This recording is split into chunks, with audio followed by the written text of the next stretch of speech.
ความสะอาดบ่เป็นหยังกระสอบมันแหล่ซื่อเนาะไปล้างก็ได้อันนี้ให้เด้อให้เตี้ยนี่เด่นเด้อฮะเตี้ยนี่มักเด่นเด้อเตี้ยมักเล่นมักเด่นมักพิงแลนบ่นี่ไปเฮ็ดใหม่ไปว่ายังบัดนี้บัดสิซุมน้อง2คนใหม่เนาะก็มีแต่1ข้าวแล้วเนาะน้องหล่ามื้อเช้าจนเขียวมือก็ได้ใช้อันมือเขียวมันซ้ำมีหน่อยเนาะพอตีเรามี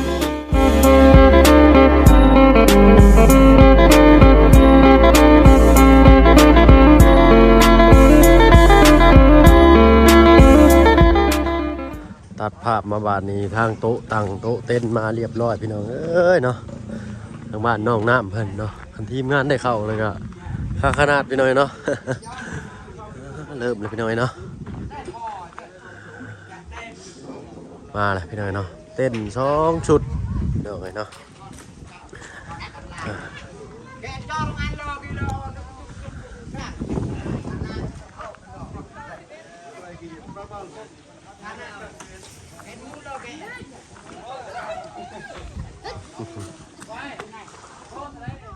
ทางน้องหลาน้อยก็เข้ามาสดสวยทางงานบ้านน้องน้ำอีกแห่งหนึ่งพี่น้อยเนาะก่อนอื่นก็ทักทายสบายดีพ่อแม่พี่น้องเปิดสุบุสุคนเนาะมื้อนี้ก็ของพ่อกับช่องบ่าวเพิ่งเคยหลายคือเก่าพี่น้องเนาะอยู่ทางบ้านน้องน้ำกำลังเตรียมงานกันอยู่พี่น้องเนาะทีมงานเนาะก็เข้ามามากหลายตาอยู่พี่น้อยเนาะไปตามมาชมภาพบรรยากาศบ้านน้องน้ำพี่น้อยเนาะจังหวะกันอีกทีนึง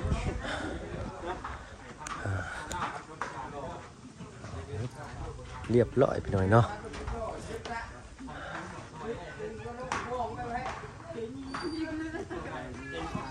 ที่ครบเลยบ่เนาะเป๊ะเลยบอก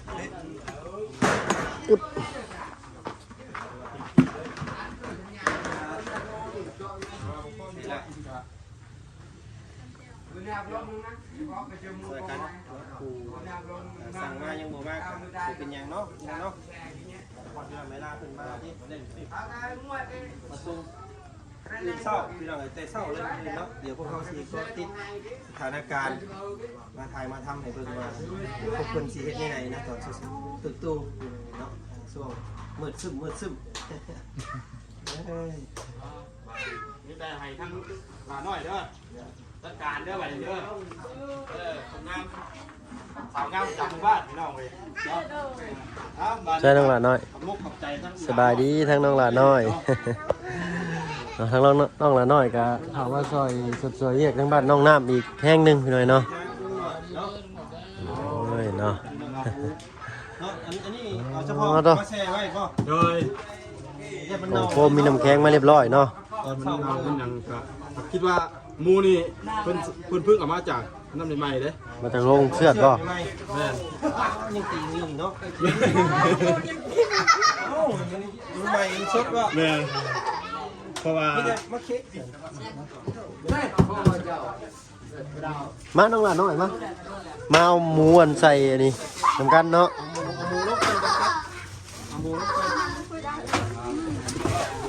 ให้น้องทั้งน้องหลานน้อยเพิ่นมาซอยทั้งน้องน้ำเพิ่นอีกแห้งหนึ่งพี่น้องเนาะขอบได้เนาะยึบ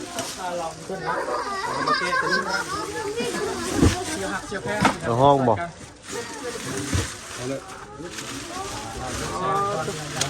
อุ้ยยังลิ้นอยู่ติงอยู่ใช่มึงติเนาะสุดดีทางลุงหนวดเป็นจัดแจ้งมาให้เนาะทางลุงหนวดสบายดีทางลุงหนวดนอนจ้าสบายดีโดยอ๋อได้มาจากโลลุงหนวดอ่ะนี่คือลายแขกได้จากโล30 โล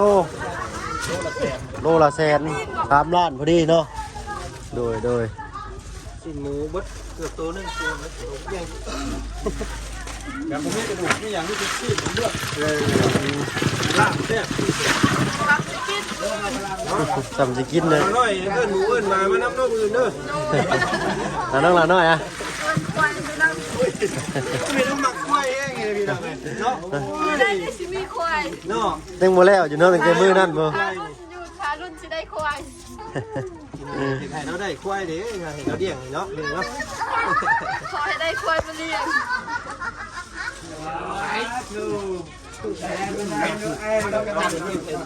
ดังนาคือคิดไว้พักเนาะอยากว่าส่วนไหนก็ทั้งหมดใช้ส่วนตามพุ่งมือหมดเลยได้กันหน่อยที่ได้ บางจันทร์อย่าลืมตำมาคุกฟิล์มเด้อ โดยได้ มือนะ บางจันทร์แซ่บเด้ ควางสากเนาะ อื่นทุกข้องฉากให้เบิ้งพี่น้องไว้เนาะ นี่อาเตียว ตำให้หมู่บ้านกิน โดยนี่มาพริกนี่แล้วเนาะเอาใส่แบบ เพราะว่ามัน แซ่ แซ่ บบ ทั้งปากมันลำบากทั้งทายรถอื่น แสบปากลำบากตูดบ่ แซ่บอยู่ว่าประจำมือ แซ่บ แซ่บเนาะ เสียดายแต่เผ็ดไหม ต้องลดความเผ็ดลงสักเนาะ ถ้าเด็ดว้า พักเรียนอยู่ที่ของเขาเนาะสลัดพี่น้องการเด่นมาจากสวนเลยมีแต่ให้น้องพันสิบน้ำใส่แดงพกไม่ต้อยเป็นยังนอกเราอื่นเขาออกจากได้เยอะนี่สำหรับแต่ลำนี่ก็ชิ้นเจ้าไปซับเป็นงี้เนาะจะเป็นล่างอื่นยังเสิร์ฟใส่ตาไว้เลยว่าใส่จานเป็นบ้านี่ทางลุงหนวดจัดให้ ตัวจันทร์ให้ จัดหนักจัดเต็มเนาะอากาศลุงหมดจบคลิปไปเลย โดยเนาะ ใจเด้อลุงหนวดเราเป็นสะพานบุญให้พี่ใหญ่เพื่อนพี่น้องในทางลุงหนวดเนาะครับเมื่อนี้ซื้อหมู30 โลโคมแซ่บข้าวโพดแซ่บเลยขึ้นอยู่กับผู้เฮ็ดเองเนาะพี่น้องเนาะคุณคนนึงขูดเยอะขนาดนั้นสิจักไปแต่ตอนนี้เลยบ่จักไปตอนนี้มันสิบ่อ่อนบ่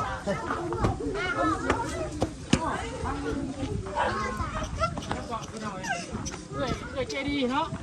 เจดี เพิ่นเอิ้นหยังก็น้องลาน้อยนี่เอาหุ่งเอาหุ่งบ่เอาหุ่งนี่เอาหุ่งพี่หน่อยเนาะ ขูดมูอ่ะนะมันเพิ่นเอาด้วยอยากคือเฮ็ดขูดมูขูดนางมูได้เลยนะบ่ ขูดคนมันบ่ก็ ขูดยังก็ได้เนาะแซ่บเขาจะตำบ่นะเดี๋ยวคนลอกไว้เดี๋ยวจัก เพิ่นนั้น นี่หมกหุ้ง มาหุ่งมันใช้บ่วงขูดก็ได้เนาะ ขูดหมูนี่รออยู่ คากะลีนี่เอาหุ่งเนาะเอาหุ่งกะอาลีกะละกันว่านี่สิออกคล้ายคือกันแต่ว่าเอาหุ่งกะอาลีคือกัน เล็กขูดเบิ่งด้วยขูดเป็นบ่น้ำไม่เป็นบ่ น้องลาน้อยเอาไปเบิ่งน้องลาน้อยฮะคนละลูกเอ้า เราก็ขูดเป็นกันได้พี่น้องเนาะ จ้าเป็นเรานั่นเลยได้จักนิดก็หันกันเลยอ่ะกรอบ อาจจะเห็นได้ข่อยก็คือขูดอันว่านางมูนี่ เนาะคากะลีนี่ฮะ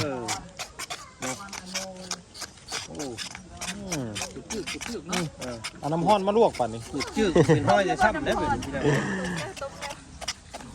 โยนตะฮะ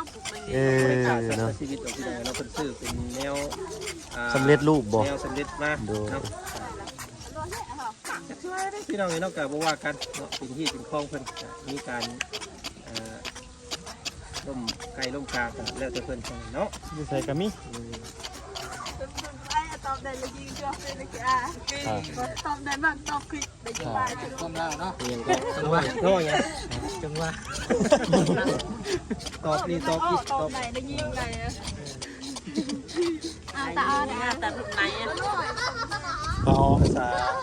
บ่งามต่อบ่งามเราบ่งามบอกแม่ เขานี่บอกอ่ะ บ่ก็ได้ยินอยู่ต่อ เขากินไรเขาก็บอก ก็ได้ยินแล้วต่อน่ะบ่งาม ตาอ้อนี่แม่บ่งามบ่ตาอ้อนี่ จะกินแล้วว่าไผบ่งามเลย ตัวเองว้า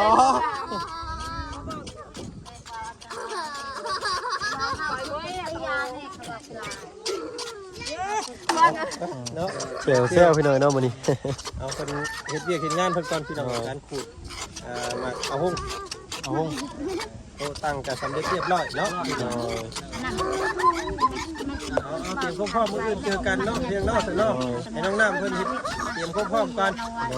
แล้วก็พักผ่อนแต่เวียนแต่เว้นในน้องน้ำเด้อเนาะเย็นเมื่อยมื้ออื่นเด้อทำมามื้อแรกก็นอนพักผ่อนตื่นแต่เช้าได้มื้ออื่นไปตี3ตี4บ่ได้พี่น้อง น้องน้ำพันดีแล้ว เนาะนอนเฮือนใหม่เนาะเดี๋ยวสิมาถามพวกพันอีกทีนึง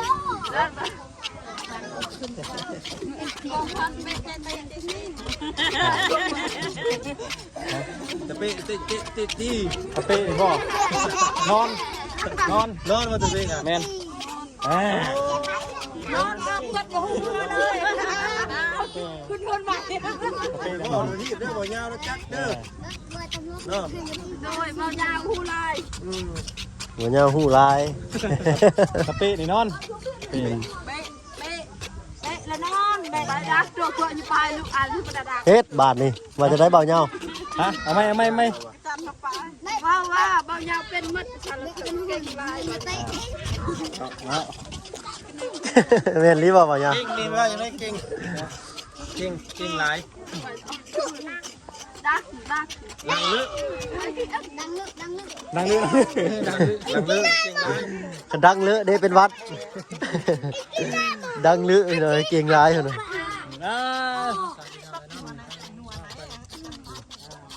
น้องเพิ่นพูดมาหุ่มมาห้วยก่อน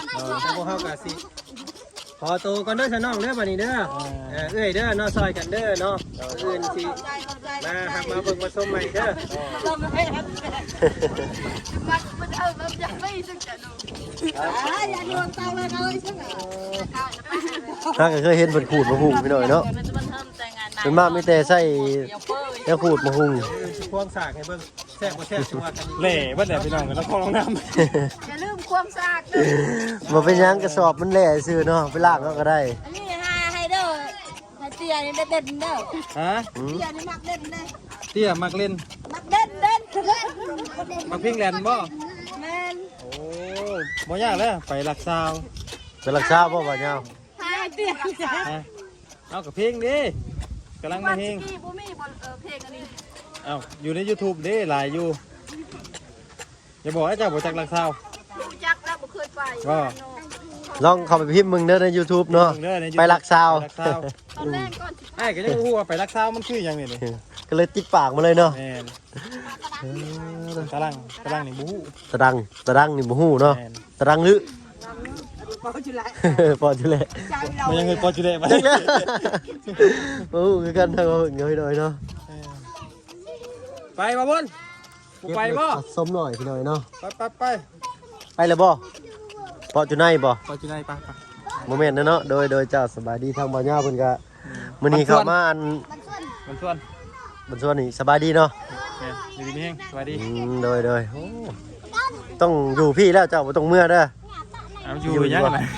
อยู่แถวนี้เนาะเป็นเลยกะ ชอยตีกี่บ่ายจะบ้าชอยบ้าชอยตีน้ำมันเจอดอย่างเงี้ย เรียบร้อยพี่หน่อยเนาะ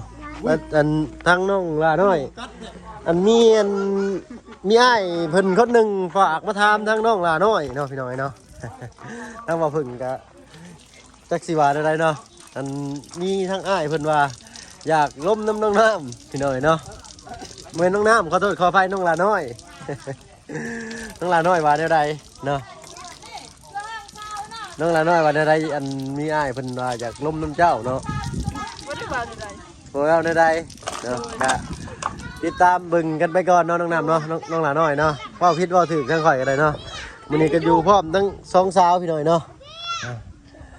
มื้อนี้ก็มีทั้งอันลูกหนวดเนาะน้องน้ำเพิ่นมามอบอันยังให้เมื่อกี้นี่เนาะเป็นทางหมูเนาะ อย่าไปเหตุไหม อย่าไปเฮ็ดใหม่ไปว่าหยังบัดนี้ บัดจิซุ่มน้องสองคนมา เนาะ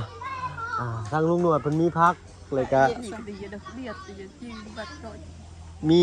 หยังเนี่ยทางลุงหนวดอันเพิ่นมามอบให้ทางน้องน้ำเมื่อกี้นี่เนาะ หลายอย่าง ครบสุดเลยเนาะโดยเนาะแล้วก็มีทางอันโต๊ะเต้นนี้ของอันทางลุงเฮิมโดยเนาะแต่ทางลุงเฮิมเพิ่นยังบ่ได้เข้ามาพี่น้อยเนาะยังบ่ทันเห็นอยู่หรือว่าเพิ่นเข้ามาแล้วบ่เนาะ